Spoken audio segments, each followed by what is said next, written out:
这是阿母的歌诗，作者杜信良。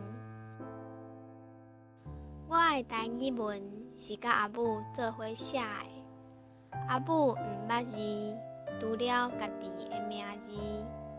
毋过阿母有讲袂煞的故事，有心酸，有笑亏。